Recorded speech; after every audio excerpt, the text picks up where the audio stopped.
Yes, we can.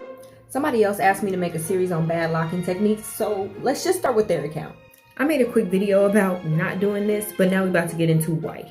So as they described, they're not combining your locks, they're going to wrap your locks in kinky hair. And then they're going to very poorly crochet this hair that doesn't match your hair texture or color onto your hair. And since it's not even being crocheted properly, after a few washes, this is gonna come loose.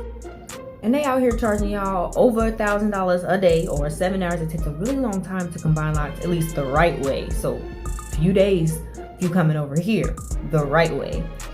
But they charging y'all over almost $1,200 just to wrap weave around y'all hair that's going to wash out. Y'all make it make sense. This is what y'all want. The price that's associated with it. So I'll just make it clear, this is extremely time consuming, very labor intensive on my part, and my price reflects the quality of my work.